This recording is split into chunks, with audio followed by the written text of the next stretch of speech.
My name is Bill Bowen. I'm a project management instructor here in Ottawa, Canada. This video is all about creating a project plan. In this video, I'm going to walk through my thoughts on a high-level strategy for approaching a project plan, the information requirements for the various sections within a project plan, and how the information of the various sections relate to each other. So let's get started. Previously in your project management studies, you have probably developed a project charter. This document was created during the project's initiation phase and is used to formally launch the project. Once the project charter has been approved, the project enters its planning phase, and it is during this phase that the planning of the project is done and the project plan is produced. The project management plan details the managerial aspects of the project. It defines what activities need to be done, what results need to be achieved, and how the project will be managed. This is different than the technical aspects of the project.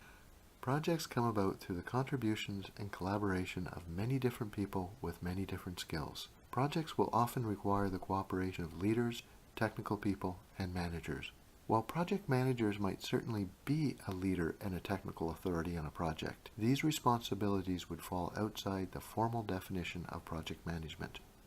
A project manager's responsibility is focused on the defining, managing, controlling, and monitoring of the implementation of the project.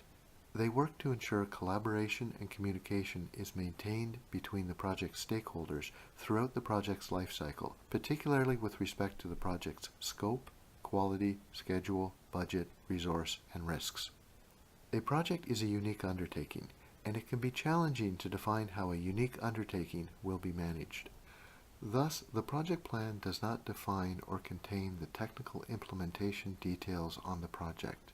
There are numerous technical-related documents and activities that are also associated with the project that can be used to capture and communicate the technical aspects of the project.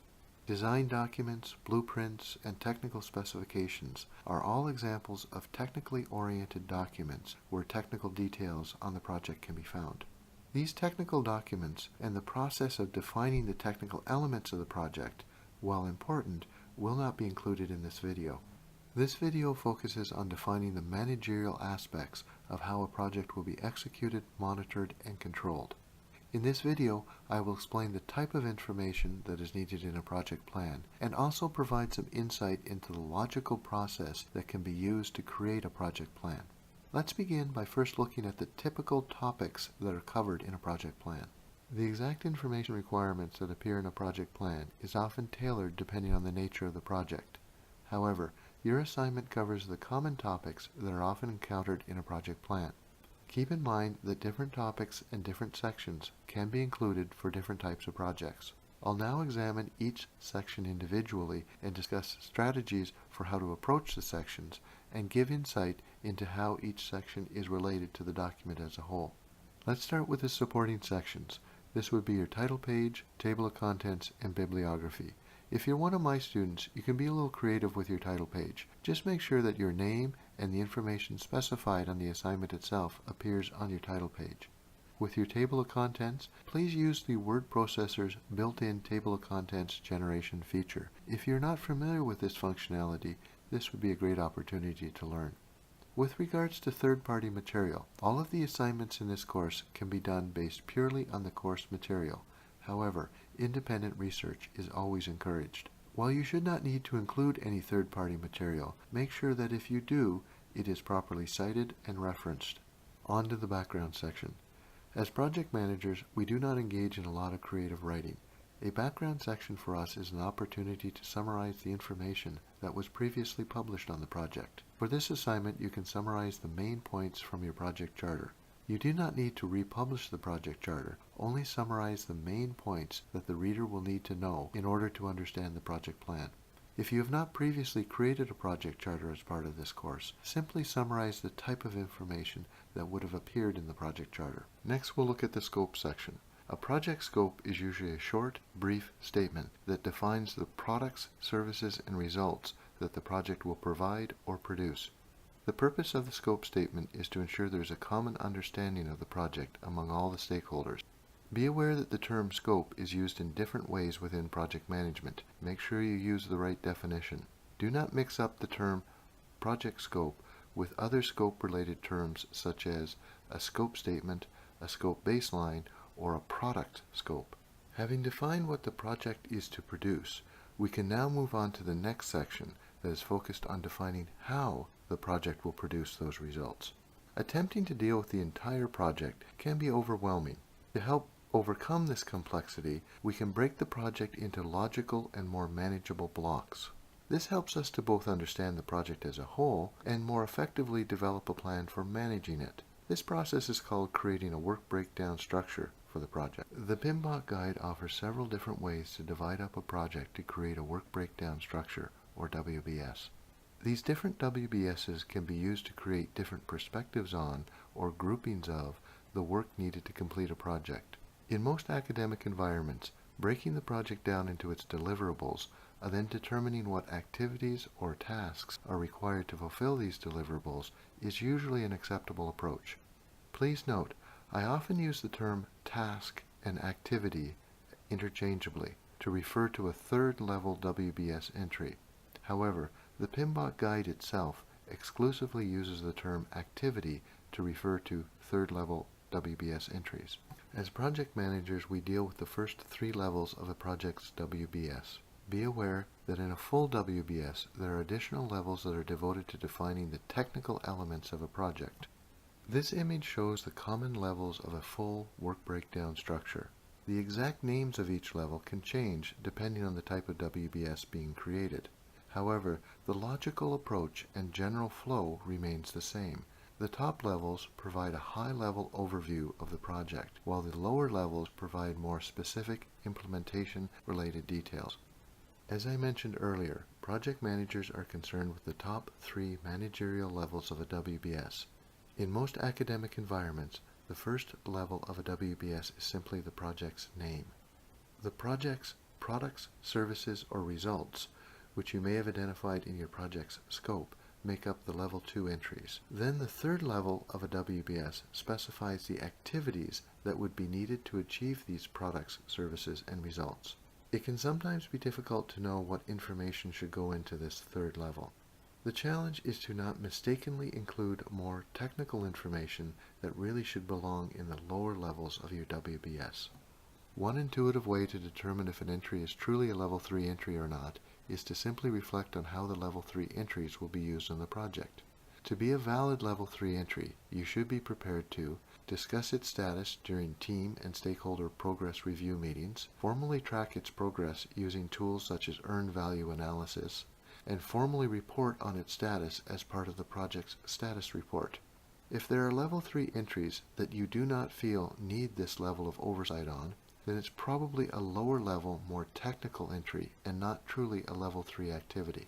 Another way to differentiate between the various entries is to consider the planning effort required for each entry.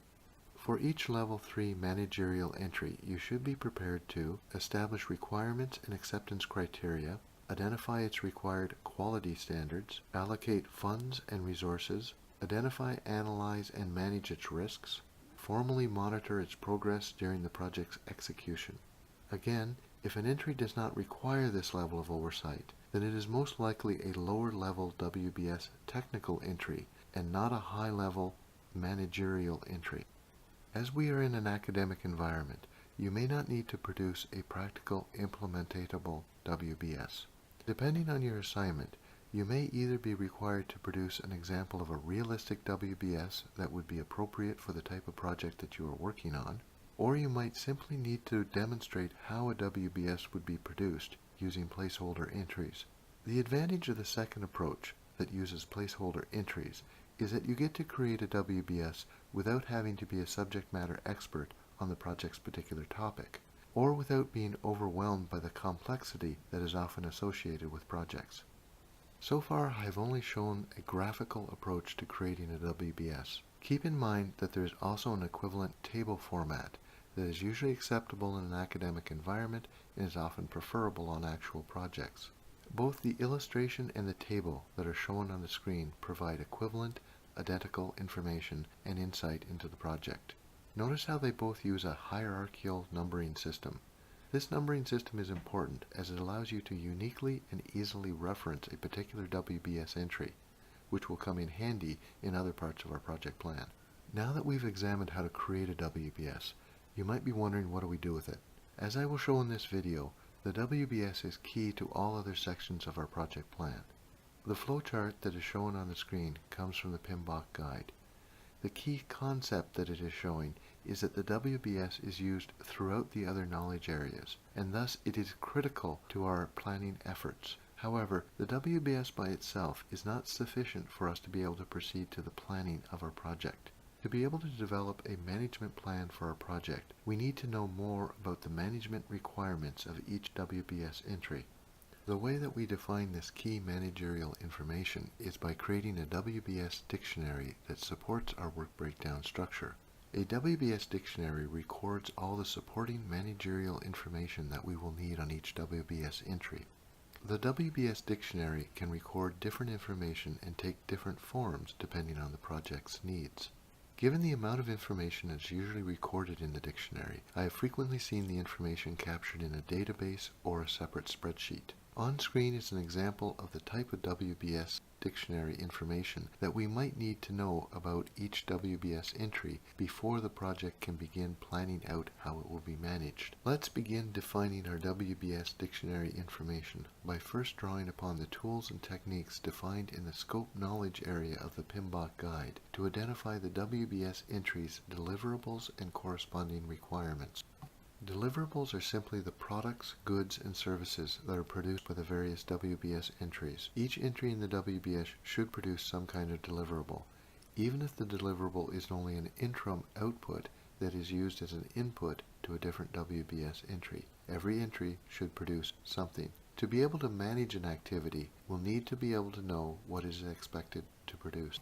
Along with knowing what deliverables the various activities are to produce, we also need to know what requirements are for those deliverables. Requirements specify the conditions or capacity that need to be present in a deliverable for it to be considered successful. So for each deliverable, we need to specify its characteristics, capabilities, and functionality as part of its formal requirement. This scheduling related information can include an activity's due date, milestones, dependencies, resource requirements, level of effort, and estimated duration. You can see that we are examining each activity and gathering the information that we will need later on for the project's schedule. Within an academic environment, usually all the information that you will need to produce a schedule will be provided. But let's look briefly at how some of the information is defined and the challenges that can be encountered. Let's start by looking at activity dependencies. Understanding which activities are dependent on each other is clearly critical to being able to produce a schedule for the project. We need to know which activities have to be done before other activities, so that we know which activities can be done in parallel and which ones have to be done sequentially. While this information is often supplied within an academic environment, the relationships are not always clear. The PMBOK guide in section 6.3 offers some tools and techniques for how to determine the activity sequencing and how to define the relationships in terms of finish to start, start to start, finish to finish, and start to finish. Our approach is to define these relationships in our WBS dictionary, and then they will be there for us later when we develop our full project schedule. Now let's look at activity durations. Most assignments will simply give you an activity duration, and you might feel that an activity's duration is always fixed, but this is often not the case. Let's look at some examples where an activity duration is fixed, but also look at examples where the activity duration can be changed. There are many cases when the duration of an activity is simply fixed. In the case where you have to wait for concrete to dry, supplies to be shipped across an ocean, or crops to grow, these durations are fixed. There's not much we can do about these durations other than to look for alternative ways to achieve the desired outcome that use shorter duration methods. For example, perhaps we could send our supplies by air instead of ship. This would shorten the time it would take to get our supplies, although it would probably cost more. In many cases, durations are not fixed, but instead are dependent on the resources, equipment, and supplies allocated to an activity. In these cases, durations are dependent on a combination of the activity's level of effort and its assigned resources. Assign more resources, its duration reduces. Assign less resources, its duration increases. For example, if you are digging a ditch and you assign more people to help, the ditch will be done sooner. For these level of effort driven tasks, the duration is very much dependent on the decisions that the management of the project makes with respect to the resource allocations. Let's move on to examine some of the other WBS Dictionary information that we will need to collect on each Level 3 WBS activity. For each Level 3 entry, we will need to know what uncertainty or risk exists for that entry. Risk identifies what might occur. So for each Level 3 WBS entry, we need to identify these potential uncertainties. The actual analysis of the activity's uncertainty is usually included within the WBS Dictionary. However, within an academic environment, it is usually saved for later on and appears in the risk management section of the plan. I have created a separate video that deals with the topic of risk management, and I have also included a link to this video in the comment section. We can now move on to determining the information about the activity that will be needed for our quality management section of our project plan.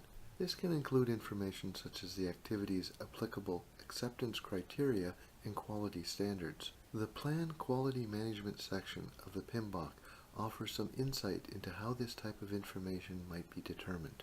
Now let's look at the activity's quality-related information. To know if an activity was successfully completed, we'll need to define how acceptance will be determined. Remember, earlier we specified what deliverables and requirements were associated with this activity, and that these requirements and deliverables define what the activity needs to do. As such, activity acceptance criteria should be based on successfully fulfilling those requirements and deliverables. You'll need to consider what measurements, observations, or analysis could be performed to validate that an activity has fulfilled its deliverables and requirements. You'll need this information as part of the project plan's quality control section. As part of the activity's quality standards, you need to identify how the activity work is to be done. What applicable processes, procedures, regulations, standards, guidelines, or industry best practices does it need to follow? The information on how work is supposed to be done is used later on in the project plan as part of your quality plan's quality assurance section. I have a separate video on quality management that provides more insight into quality. I will leave a link to this video in the comment section. We can now look at defining the WBS Dictionary information that will be needed as part of the project plan's Communication Management Plan and Stakeholder Management Plan sections. As part of the WBS Dictionary's External Dependencies section, we need to identify organizations, agencies, and people who are outside the project manager's direct control, but whose cooperation, support, and approval will be needed for the project to succeed. These are the key stakeholders whose project's needs and expectations will have to be formally managed as part of the stakeholder management plan, and whose communication requirements need to be integrated into the project's communication management plan. They are identified in the WBS Dictionary, and then a plan to manage them will be prepared later on within the project plan. As our final entry into our WBS Dictionary, we can prepare some cost estimates for each activity. The PMBOK offers a few approaches to cost estimates, and within an academic environment it is often sufficient simply to allocate costs to an activity, even if those costs are not accurate. By allocating costs to an activity, you are acknowledging that work does not get done on a project or an activity unless money has been put aside to pay for that work. Having defined WBS Dictionary information for each of the project's individual activities, we can now use this information in creating the various supporting plans of the overall project plan. Within the overall project plan, each of the different project management knowledge areas can have its own supporting management plan, although this can be tailored depending on the nature of the project. The key takeaway is that each of the activities information that have been defined in the WBS Dictionary is now collectively used to develop the various management plans for the project. Let's begin developing management plans by first looking at developing a schedule for the project. You have probably already seen an example of a Gantt scheduling chart that was originally invented by Henry Gantt while he was working on the construction of the Hoover Dam back in 1910. In most academic assignments, all the information that you will need to develop a schedule will be provided to you. However, let's consider for a moment the complexity that would be involved in developing a schedule if the scheduling information has not been provided to you. When creating a new schedule, one of the first things I usually do is add all the fixed points to my schedule. These would be the identified project or activity milestones and the due dates for the various project deliverables. They are usually found within the project charter or have been identified within the WBS Dictionary. Having added in the project milestones and deliverables, I can begin developing a draft of the project's Gantt chart by examining the logical relationship between the activities that are needed to prepare for a milestone or deliverable, plus the activities that can get started once a milestone occurs. By scheduling in these activities around the project milestones and deliverables, I can develop a first draft of the project schedule. Next, the activity durations can be added in, keeping in mind that some activity durations are fixed while others can be adjusted by adding or removing resources to balance the overall schedule. The project resources for the overall schedule need to be leveled to ensure that the same resource has not been committed simultaneously to multiple activities and that all resources are used as efficiently as possible within the overall schedule.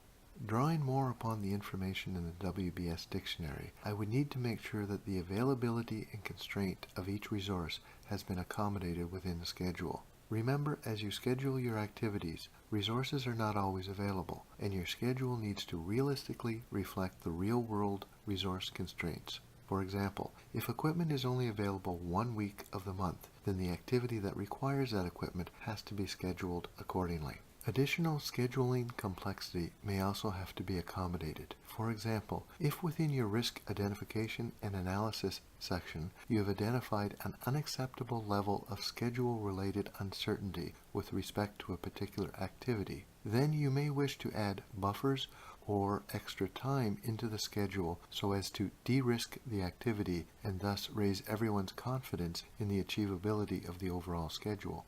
The key learning objective is that we are drawing upon the collective information that was identified on the various project activities within the WBS Dictionary and using it to develop our overall project schedule. When it comes time for you to create a Gantt chart for your assignment, you can use a professional scheduling software package if you have access to one, but you don't have to. You can be creative and develop one using a drawing package or Excel, or even simply hand drawing it and including a legible picture of it within your assignment. The learning objective is to develop a Gantt schedule based on your project, not to become familiar with a particular scheduling application. Moving on to our next type of schedule, we can look at the network diagram. There are many different types of scheduling techniques that fall under the category of a network diagram. Activity on arrow, activity on node. These diagrams are simplified network diagrams, but they provide very little information above and beyond what is in the Gantt chart. Therefore, in most academic assignments, when you're asked to produce a network diagram, you will use the critical path method as described in the PMBOK guide. This network diagramming technique presents additional information as a result of its forward and backward pass calculations. If you are fortunate enough to have access to a professional scheduling software package such as MS Project, it can produce a network diagram. But be careful, most academic assignments ask you to produce a network diagram that presents the project's forward and backward pass information. While this can be done using MS Project, it is not the default setting, and it may take you some experimenting to determine how this information can be presented. If you are going to create your own network diagram, this can be done using a drawing package, Excel, or even simply hand drawing it and including it as a picture in your assignment. I have a separate video that walks through all the formulas needed to create a network diagram. I will include a link to this video in the comment section below. However you do it, make sure you demonstrate your understanding of network diagrams by providing some guidance or interpretation of the key points that the reader should know about the network diagram. Let's move on to the risk management planning section. As mentioned earlier, risk management planning is focused on managing the uncertainty surrounding the project. We need to consider all the risk-related information that was identified in the various WBS Dictionary entries and then develop plans for how to manage those risks. Depending on the assignment, the qualitative and quantitative analysis of the various risks to determine their potential impacts and likelihoods on the project might have been done within the WBS Dictionary or as part of the risk management plan itself. In either case, your risk management section should outline how risk analysis was conducted on the project. Most academic assignments call for you to develop a risk registry, which is also referred to as a risk log. They usually require an outline of your risk identification process along with your risk analysis process, plus a description of how you will determine your risk management reserve and your contingency management reserve funds. As mentioned earlier, I have a video on risk management that walks through these topics, plus describes the information requirements of a risk registry. I will put the link to this video in the comment section below. The quality section of your project plan defines how project acceptance will be determined and what steps will be taken to verify that the work done on the project adheres to its appropriate standards. Quality on a project is a big field of study. As mentioned earlier, I will provide a link that I have to a separate quality video that I have produced that will explain the concepts of quality planning, quality assurance, and quality control. You'll find the link in the comment section below. Next, we will look at project communication. Effective communication is another comprehensive field unto itself. However, from a project planning perspective, we narrow our focus into clarifying what formal communication has to occur on the project as part of the project's acceptance criteria. This formal communication on a project is often presented in the project plan's communication planning section, usually using a table such as displayed on screen. The intent of the table is to clarify formal communication requirements. When filling in your table, you should ensure that you only focus on formal communication. The regular day-to-day ad hoc communication that occurs all the time on projects does not need to be included as part of the formal communication. Essentially, only include communication that there is a formal contractual requirement for, or that the project's success would be put into jeopardy if it failed to occur. Moving on, let's look at human resources on a project. Similar to communication, human resources is a huge field of study unto itself. However, during the project's planning phase, project managers are primarily focused on only a few of the elements from that larger field of study. For example, in most project plan assignments, you'll be required to produce an organizational chart for the team. An organizational chart shows the hierarchical structure of the team members on the project. It looks a little bit like a WBS, but its purpose is to clarify the reporting structure within the project team. This can be very handy if the team is geographically dispersed, or if the team includes staff members that will only be working part-time or on particular activities within the project. Along with the team hierarchy, the HR section should also specify what everyone's roles, responsibility, and authority is on the project in sufficient detail so that the team members will know what they're responsible for. Another key element of an HR plan is to ensure that every activity identified in the WBS has been assigned to a team member. The PMBOK guide recommends using the Responsibility Assignment Matrix that maps the WBS Level 3 activities onto the team members identified in the project organizational chart. Creating such a table ensures that no activity has been overlooked. And finally, we come to the project budget, where the overall cost for the project is determined. As with our previous sections, it is the information that was identified within each of the WBS Dictionary entries, in this case the activity cost estimates, that are brought together to determine the overall budget needed for the project. Often project budgets are presented using fairly simplistic tables, such as shown on screen. The key to your budget is to ensure that each Level 3 WBS activity has a planned or budgeted value associated with it. Don't forget to also include the cost needed to fund your supporting plans, such as your quality or risk management plans. If work has not been funded, then it will not get done on your project. It might be tempting to go into greater detail, to even put together a shopping list of everything that needs to be purchased. But this would be the level of detail that you would find in a purchase order, and it's too specific for our planning purpose. To understand our budget, you need to understand how we're going to use our budget. As project managers, the reasons we set the project budget is that this is the information that we will need to track the project's progress using tools such as earned value analysis. Progress tracking occurs during the project's execution phase and is part of the project's monitoring and controlling activities. Understanding earned value analysis is not required for this assignment, but it provides insight into why project budgets are set at the high level that they are. Determining exact details on what needs to be purchased and creating the purchase orders that are needed to order the supplies would be considered part of a lower level WBS entry. Our job is not over once we've developed plans for each of the individual knowledge areas. We still need to ensure that everything's integrated into the overall project plan. This often means returning to the WBS and updating it to ensure that it reflects all the newly identified activities and tasks that we have found and identified while creating our supporting plans. We need to update our WBS and make sure that everything is funded, resourced, and scheduled on our project. Once updated and finalized, our project plan can be used within the execution phase of the project to control and manage the project's scope, schedule, cost, communication, risk, procurement, and stakeholder-related activities. Hopefully that provided you some insight into the project plan and the planning process. So how will this assignment be evaluated? As we saw in earlier assignments, there is a marking rubric for this assignment, with marks allocated to each section. To maximize your mark, you should attempt each section.